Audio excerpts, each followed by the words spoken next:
Assalamualaikum warahmatullahi wabarakatuh. Waalaikumsalam. Alhamdulillah wassalatu wassalamu ala Rasulillah wa ala alihi wa sahbihi wa mawalah, amma ba'd. Pemirsa, peminat kajian 30 menit Al-Hikmah TV rahimakumullah. Kita bersyukur kepada Allah Subhanahu wa taala bahwasanya pada hari ini bertemu kembali dengan saya Misroji Emikom yang membawakan acara ini selama 30 menit ke depan. Hadir di tengah kita narasumber yang telah saya undang, yakni Al-Ustadz Dr. Mukodam MA. Assalamualaikum Ustadz Mukodam. Waalaikumsalam warahmatullahi Apa kabar wabarakatuh. Ustadz? Baik, alhamdulillah. Baik. Hari ini kita akan membedah masalah kontemporer menarik kita sajikan, yakni Hagia Sophia atau Hagia Sophia kembali menjadi masjid. Apakah itu tanda Al-Quds bakal bebas dari penjajahan Zionis Israel? Nah, kita sama-sama menikmati, menyaksikan bahwa tanggal 24 Juli 2020 lalu masjid atau Hagia Sophia ini beralih fungsi dan statusnya menjadi sebuah masjid yang merupakan tempat ibadah umat Islam. Dan hari perdananya, yakni hari Jumat itu, Presiden Turki Recep Erdogan hadir di sana dengan melantunkan ayat suci Al-Quran dan juga diikuti oleh kurang lebih 350.000 warga Turki dan warga dari lainnya. Nah, menariknya pembukaan masjid ini menjadi pro dan kontra, terutama bagi negara-negara di kawasan Eropa, Uni Eropa dan Amerika yang tetap menginginkan bahwa Hagia Sophia atau Hagia Sophia ini tetap menjadi museum dan menjadi warisan sebagai warisan budaya sebagaimana diamanatkan oleh UNESCO. Baik, untuk Dr. Mukodam, pertanyaan saya, bagaimana pandangan Ustadz terkait dengan perubahan status dan fungsi Hagia Sophia ini dari museum menjadi masjid? Bismillahirrahmanirrahim.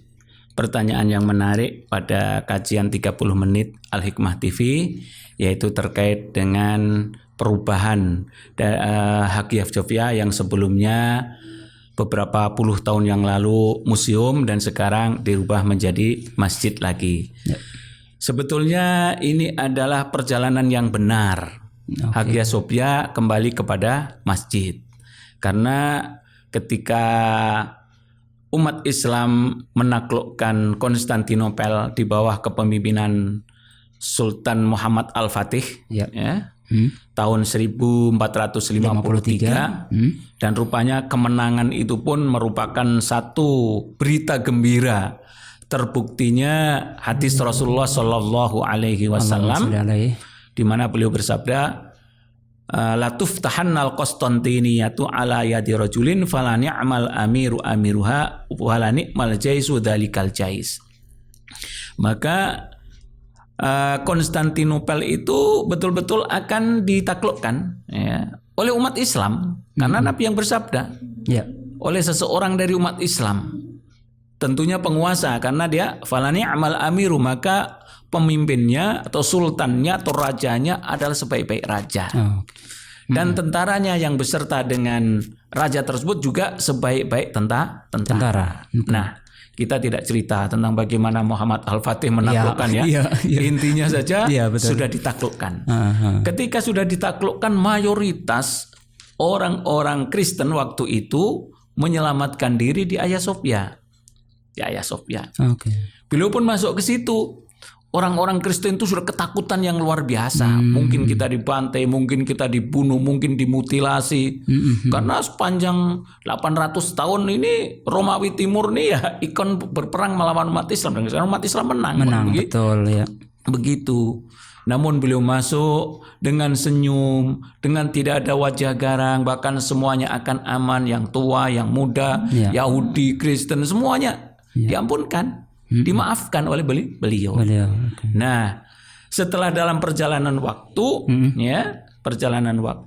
kemudian Hagia Sophia yang dulunya memang adalah katedral atau gereja bahasa kita oleh orang-orang Kristen itu dijual dijual. Dan Sultan Muhammad Al-Fatih itu membeli dengan hartanya sendiri. Membeli dengan hartanya sendiri. Itu fakta sejarah ya? Itu fakta sejarah. Ada di situ apa namanya sertifikatnya kalau kita ya. Sertifikatnya ada. Pembelian, sertifikat pembelian, kemudian aktanya ada dan itu dilaporkan juga oleh Menteri Luar Negeri Turki, ya. Menteri Luar Negeri yang ada foto-fotonya di sini, ya. Jadi dibeli. Jadi kalau udah dibeli, jadi milik pribadi. Milik pribadi itu terserah kepada Sultan Muhammad Fatih. Mau jadikan gedung, mau jadikan istana, itu terserah beliau. Namun beliau ini setelah dibeli itu diwakafkan kepada umat Islam. Dengan syarat bahwa ini dijadikan masjid. Diwakafkan umat Islam dengan dijadikan masjid. Nah, dari fakta sejarah, ya, kita lihat tidak ada satu orang Kristen pun yang menolak.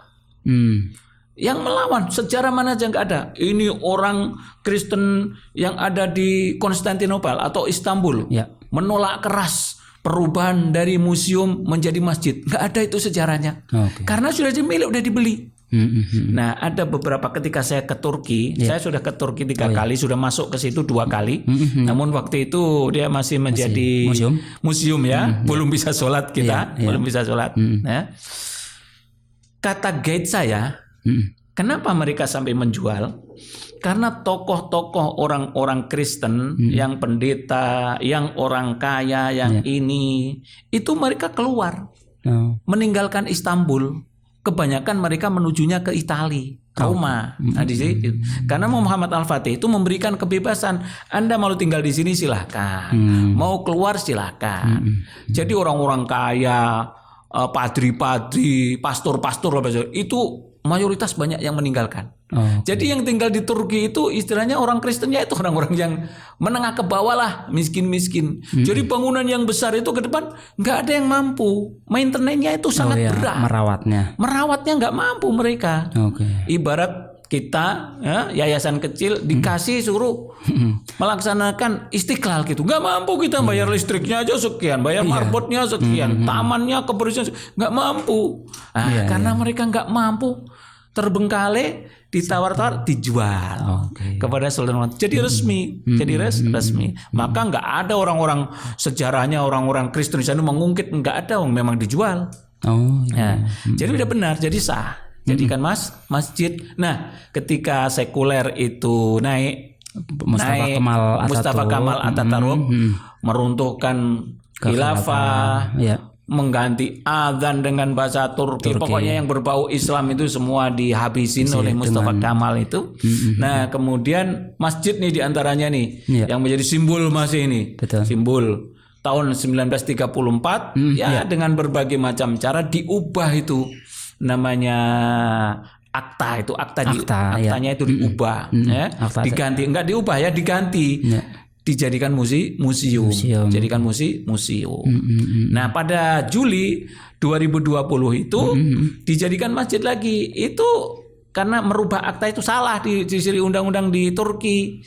Ini kan aktanya jelas peruntukannya itu peruntukan masjid, bukan museum. Jadi dikembalikan lagi aja, lagi ke masjid. Maka Mahkamah Agung di sana membatalkan surat keputusan atau akta yang dikeluarkan tahun 1934 menjadi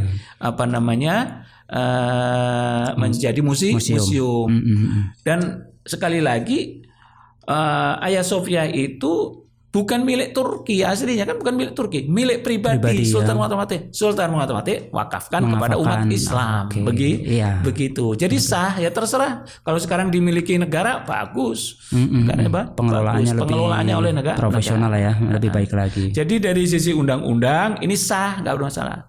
Dari sisi wakaf benar. Bahkan siapa yang merubah wakaf ini semoga dilaknat, begitu ada bahasanya. Ada ya? Ada, semoga dilaknat oleh Allah Subhanahu wa taala dan orang-orang yang beriman. Nah, makanya ini menariknya Ustaz ya. Ada beberapa pihak kan yang menilai keputusan pengadilan yang mengubah status Hagia Sophia menjadi masjid itu sebagai pencitraan politik Erdogan yang ingin melanggengkan kekuasaannya. Nah, bagaimana Ustadz menilai statement ini pihak yang menudingnya seperti itu? Mungkin kalau ini di Indonesia ya bisalah orang-orang Indonesia itu suka pencitraan begitu ya kadang. Tapi ini di Turki yang saya lihat jauh. Oh ya? Jauh sekali Erdogan tuh. Erdogan ya saya lihat dia itu orangnya ikhlas. Sebelum dia sebentar, ngomong-ngomong Ustadz Maudan pernah ketemu langsung di belum Turki? Pernah ketemu. Belum, tapi saya lihat dari internet, saya lihat dari berita, saya lihat dari YouTube, saya lihat dari ini kelihatan bagaimana beliau itu sangat care dengan umat Islam. Jiwa membantunya luar biasa.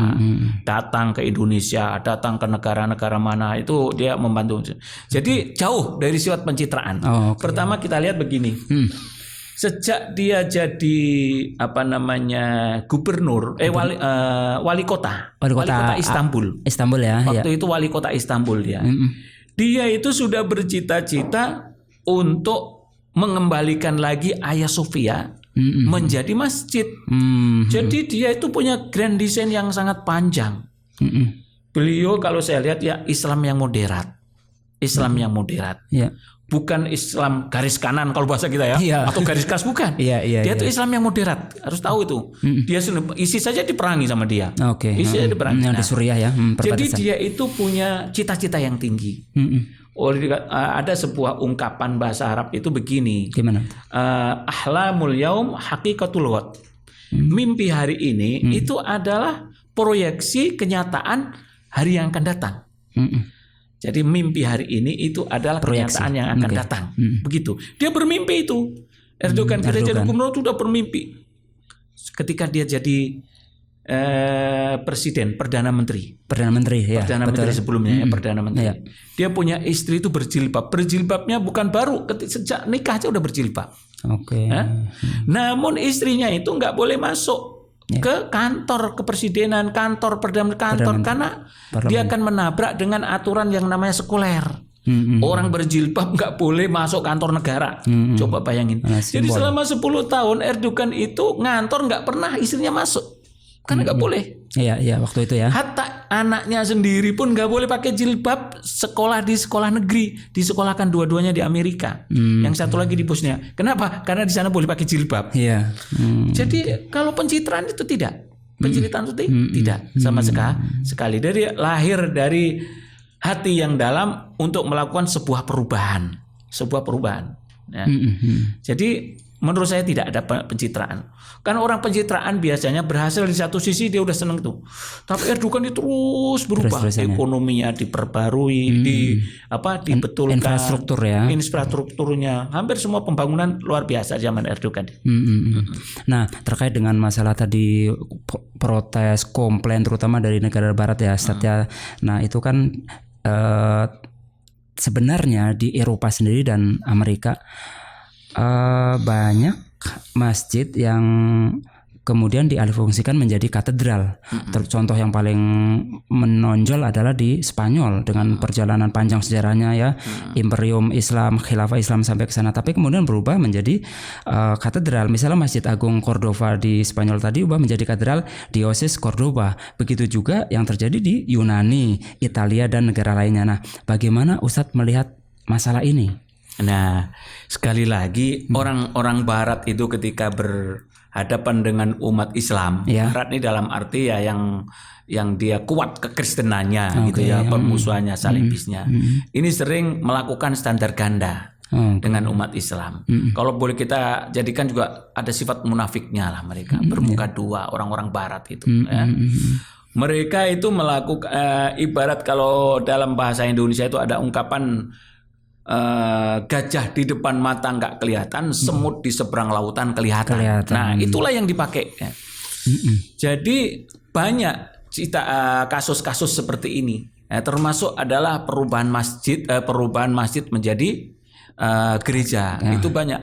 Dan ini kita berbeda ketika orang-orang salib itu berkuasa.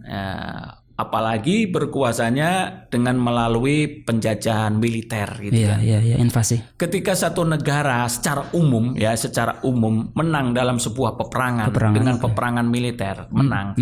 Itu hukumnya dibuat sendiri. Terserah pemenang perang. Maka kalau zaman dulu orang diperbudak lah, ya mau masjid mana, ya umat nggak bisa protes, namanya kalah, namanya kalah. Nah, orang-orang Eropa itu langsung saja, khususnya pertama di Spanyol lah ya, masjid yang besar itu ya langsung aja dikonversi jadi katedral, dijadikan katedral. Itu nggak ada akta itu dijual, nggak ada ya. Umat Islam di Cordoba menjual masjidnya kepada ini, nggak ada. Itu semuanya adalah dipaksa. Diambil paksa. Jadi buat perbandingan ya antara tadi Hagia Sophia dengan kondisi di Eropa ya, baik. Jangan jauh-jauh ke Eropa. Di Palestina itu banyak masjid-masjid oleh Zionis Israel yang dirubah jadi bar, yang dirubah jadi gedung, jadi kandang, itu banyak itu masjid sana. Namun buta aja dia matanya, nggak ngelihat bahwa dia melakukan lebih banyak lagi. Nah, umat Islam kasusnya beda lagi tadi itu. Kalau nggak dijual pun nggak boleh. Nggak akan dirubah menjadi masjid. Jadi umat Islam itu ya nggak usah terpengaruh lah. Memang umat Islam itu dari dulu punya sifat tinggi, toleransinya sangat tinggi. Jadi ini sekali lagi kalau mereka itu tidak suka dengan perubahan Hagia Sophia itu ya biasalah. Biasa, artinya masih merasa itu gereja dulu tempat ya memuja Tuhan dia yang tiga jadi satu, maksudnya menyembah Yesus Kristus gitu kan. Sekarang jadi masjid, rasa dirinya itu terhina, terkalahkan kan begitu. Padahal kalau kita kalau kita kembali kepada Islam begitu ya, Allah Subhanahu wa taala berfirman, walladzi arsala rasulahu bil huda wa dinil haqqi liyudhhirahu 'alad dini kullihi. Jadi dialah Allah Subhanahu wa taala yang mengutus hambanya Nabi Muhammad dengan membawa agama yang benar, yaitu agama Islam. Tujuannya apa? Untuk liyudhhirahu 'alad dini kullihi, bahwa Islam itu lebih tinggi, begitu kan? Salah satu bentuk lebih tingginya yaitu tadi ya, kesesatan itu harus dirubah dengan kebenaran. Contoh yang menarik yaitu Fathu Mekah. Fathu Mekah itu ketika Rasulullah SAW Fathu Mekah, apa yang dilakukan di situ? Adalah patung-patung semua ditanggalkan, dibuang, dihancurkan ya. 360 patung, disisakan Ka'bah sebagai simbol untuk menyembah Allah Subhanahu wa taala. Nah, Muhammad Fatih di situ juga melakukan apa yang dilakukan Rasulullah SAW. Iya, karena sulit teladan ya. Namun dia tidak hancurkan bangunannya. Cukup ditutup aja gambar-gambar yang menunjukkan kemusyrikan dalam agama Islam itu. Dan itu hebatnya Muhammad Al-Fatih. Mungkin ya, minta maaf ya. Mungkin kalau saya yang menang itu udah dikerok aja, itu dibuang aja gitu. Itu kan musyrik kan begitu. Tapi tidak itu. Mana ditutup ya pakai cat biasa aja. Lah buktinya ketika Mustafa Kamal Tatarok 34 merubah menjadi museum, itu bisa dikelet lagi, timbul lagi gambarnya. Timbul lagi gambarnya, ada gambar bayinya Nabi Isa begitu pandangannya, ada patri-patri. Artinya walaupun itu dijadikan masjid, itulah umat Islam itu merawat, menjaga, tidak menghancurkan. Luar biasa ya sebenarnya. Nah, Ustaz, lalu keputusan Pengadilan Administrasi Utama Dewan Negara Turki yang mengembalikan status Hagia Sophia menjadi rumah Allah ini telah memberikan spirit baru bagi Erdogan untuk membebaskan masjid-masjid di dunia yang dikuasai oleh pihak lain, terutama Masjid Al-Quds yang beliau sasar nih di bawah kontrol pemerintahan Zionis Israel. Bagaimana pendapat Ustaz terkait dengan hal ini? Itu sekali lagi sebuah cita-cita ya, sebuah cita-cita yang luar biasa. Sebetulnya bukan Pak Erdogan aja, setiap kita umat Islam itu harus bercita-cita yang sama. Namun ini bedanya dengan kita dengan Pak Erdogan. Pak Erdogan ini presiden, presiden. Kalau kita ini rakyat biasa. Betul. Presiden ini bisa mengerahkan tentaranya, bisa melakukan ekonominya, bisa melakukan dialog internasionalnya, luar biasa. Dan saya yakin itu tidak pencitraan. Sekali lagi kembali kepada tadi ya. Itu memang suatu kewajiban. Dan itulah saya katakan itu adalah akhlamul yaum hakikatul qad.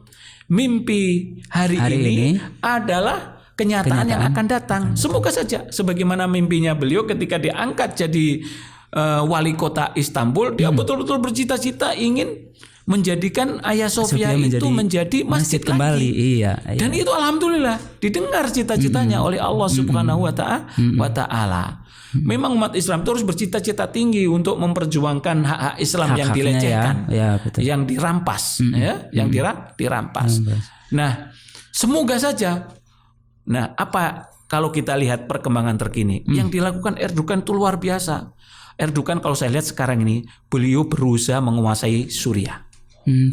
Beliau berusaha menguasai Suriah. Dan kira-kira 3 bulan yang lalu Suriah itu kalah dengan Erdogan. Walaupun dia pakai pansir, yaitu senjata termasuk senjata tercanggih untuk pertahanan udara yang 1 kontainer itu panjangnya itu. Di situ banyak rudalnya luar biasa. Pokoknya kalau pesawat datang aja itu udah otomatis ditembak tuh. Namun ini pertama kali di dunia bagaimana Pak Erdogan itu mengerahkan armada drone untuk perang. Ini belum pernah. Amerika kalau gunakan drone 1 aja bunuh Sulaiman yang dari Turki. Yang dari Iran. Bunuh Aulaki, bunuh ini cuma 1 aja. Tapi ini armada drone dipakai berperang. Jadi tidak menggunakan pesawat. Dan itu ada 3 pansir senjata canggih pertahanan udara itu yang hancur punya Rusia. Pesawat-pesawat Rusia. Jadi kalah. Jadi kalah. Jadi ke depan tuh mungkin perangnya pakai drone aja kali. Itu 1. Maka wilayah Idlib itu sudah kuat di bawah Erdogan dan orang-orang Islam yang moderat di situ. Sekarang menyasar lagi di Libya. Karena Erdogan itu punya perjanjian resmi dengan pemerintah JNA, pemerintah resmi Libya yang diakui oleh PBB. Ada perjanjian di situ, tolong menolong. Yang ini sekarang sedang berperang dengan Emirat, pemberontak Haftar dan juga dibantu Rusia lagi. Dan itu pun kalah lagi mereka. Sekarang mundur yang pemberontak, bahasa kita pemberontak, kalah dengan Erdogan dan pemerintah resmi. Jadi dulu Salahuddin Al-Ayyubi ketika mau menaklukkan Baitul Maqdis itu beliau menyatukan dulu dunia Islam. Orang-orang Arab disatukan dulu. Itu ya. Kalau orang-orang Arab nggak bisa disatukan susah untuk miskin. Nah, saya lihatlah atau mungkin beliau sekarang bagaimana menguatkan umat Islam. Nanti kalau Suriah sudah dikuasai, Libya dikuasai, tinggal Mesir. Lu mau ikut mana? Mesir ya. Mesir aja katanya mau mengirimkan tentaranya ke Libya menyeberang. Hati-hati kamu. Berani menyeberang saya serang, saya tembak. Begitu Erdogan saudara. Sekarang mundur-mundur lagi walaupun dia di belakangnya ada Emirat, di belakangnya ada Saudi, di belakangnya ada Mesir, ada Rusia, tapi nggak berani masuk dia tentaranya. Walaupun parlemen Mesir itu sudah memutuskan tentara Mesir, tapi nggak berani dia. Nah, takut dengan armada drone-nya Turki. Jadi kalau Libya sudah dikuasai, Syam sudah dikuasai, umat Islam sudah bersatu, kan tinggal Jordan, tinggal Mesir. Nah kalau itu sudah satu, hanya hitungan hari saya rasa. Kuncinya penyatuan itu penyatuan ya, negara-negara itu ya. Tapi perlu yang namanya visi misi, yang namanya kesadaran tauhiyah. Ini perlu disadari, perlu disadari. Kalau mau sadar saja. Kalaupun saya lihat beliau juga sudah tua ya. Presiden pun sudah mau 23, nanti ada pemilu lagi, pemilu presiden lagi. Kalau dia wafat belum itu, dia sudah dapat tabungan di akhirat, cita-cita. Betul. Kewajiban umat Islam selanjutnya yang meneruskan. Jadi sangat benar. Harusnya semua pemimpin umat Islam itu punya cita-cita untuk membebaskan Masjid Al-Aqsa. Jangan Erdogan saja. Ya. Saat lalu apa dampaknya bagi dunia Islam atas pembukaan kembali Hagia Sophia menjadi masjid? Baik. Pembukaan ini dampaknya apa nih bagi dunia Islam? Bagi dunia Islam terus terang menjadi sebuah kegembiraan tersendiri, kegembiraan sendiri. Ternyata Busro di akhir hayat yang kadang-kadang umat Islam ini terlalu dikalahkan dengan orang Barat gitu, ternyata bisa bangkit lagi. Turki itu sebetulnya semuanya itu ada rentetan di Turki khususnya rentetan kekalahan sekuler terhadap Islam moderat. Kalau saya perhatikan di Turki ini rentetan sejarah panjang kekalahan sekuler terhadap Islam moderat. Islam moderat ya. Islam moderat. Dari seingat saya dari zaman Tan Suu Miller waktu itu ya, yang perempuan itu. Ya dari zaman Ataturk sendiri kan. Iya, terus sampai karena ke semuanya sudah jilbab sudah boleh di mana-mana. Ekonomi sudah naik. Dulu ekonomi uangnya itu tinggi, itu hancur itu. Tapi zaman Erdogan di lira lira dibetulkan sampai 30 kali lipat. Dulu mata uang lira itu lebih tinggi daripada rupiah. Tapi diredominasi yang berhasil itu di Turki termasuk. Mungkin di zamannya Pak Erbakan belum ya, dia merintis aja. Belum, Pak Erbakan ya. Pak Erbakan merintis. Nah, jadi secara umum kalau orang Turki sangat bergembira. Karena sejak 2005 mereka sudah mengajukan petisi untuk dirubah itu. Terus sampai berarti 15 tahun mereka berjuang baru berhasil. Nah, bagi kita umat Islam ya sudah seneng. Itu dulu masjid, jadi museum, jadi masjid lagi. Kalau saya di sana waktu masjid udah sholat saya. Jadi memberikan apa? Kalau kita lihat misalkan di Pakistan, di Iran itu secara negara itu menyambut baik. Ini Erdogan adalah orang yang berani katanya. Orang yang berani. Di Indonesia belum ada kenyataan kecuali kadang-kadang saya dengar Pak Fadlizon itu sering memberikan kenyataan positif. Fadlizon itu wakil ketua waktu itu ya, sekarang anggota biasa ya. Tapi dia sering menyuarakan tentang keislaman itu bagus. Tapi Indonesia secara resmi nggak ada, biasa saja. Tapi kita sebagai umat Islam secara umum bergembira. Karena salah satu bentuk kemenangan umat Islam menaklukkan Istanbul. Menaklukkan Konstantinopel. Iya, itu adalah pusatnya. Gereja itu yang umurnya sekarang mungkin 1.500 tahun sudah. 1.500 tahun. Luar biasa kokoh ini bangunannya. Artinya umat Islam secara umum mesti bergembira. Tidak ada yang tidak bergembira. Kalau nggak bergembira berarti dipertanyakan ya barangkali. Saat kemudian jika dikaitkan dengan dunia Islam saat ini ya, yang masih di bawah bayang-bayang peradaban Barat nih, pemimpin Islam yang populer karena pembelaannya pada umat dan peradaban Islam semacam Erdogan masih sangat langka. Nah, gimana nih Ustadz melihat sosok Erdogan secara spesifik dari kacamata ini nih, pemimpin dunia, terutama dunia Islam? Yang saya perhatikan di forum-forum internasional, Pak Erdogan ini bisa menjadi contoh khususnya untuk membela umat Islam, ya. Wabil khusus seperti negara-negara terjajah, seperti khusus lagi adalah Palestina. Beliau sangat vokal, sangat berani, ya. Salah satunya adalah ketika terjadi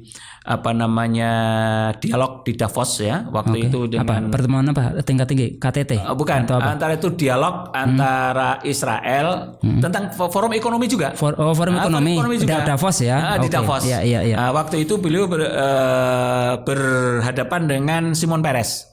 Presiden Israel waktu itu. Israel. Di mana waktu itu Shimon Peres itu mengatakan ya kalau Hamas itu menyerang kami ya kami serang itu sama-sama karena mereka yang memulai. Akhirnya tepuk tangan itu orang-orang itu kan. Terus. Nah, kemudian Erdogan mengatakan kamu adalah pembunuh ya. Kamu yang memulai, kamu yang menghancurkan, kamu yang merusak. Bagaimana kalian semuanya bisa bertepuk tangan di sana ribuan rumah dan gedung hancur, ribuan manusia mati di bom masyarakat balita. Biasa. Bagaimana Anda bisa bertepuk tangan ya? Sesungguhnya kami akan tetap membela bangsa Palestina.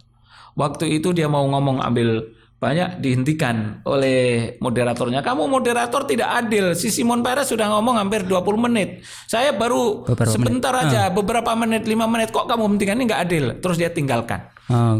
Yang penting sudah sampai message-nya bahwa kami adalah membela Palestina. Kemudian bagaimana dia membela orang-orang Suriah yang hampir kurang lebih hampir 3 juta ya.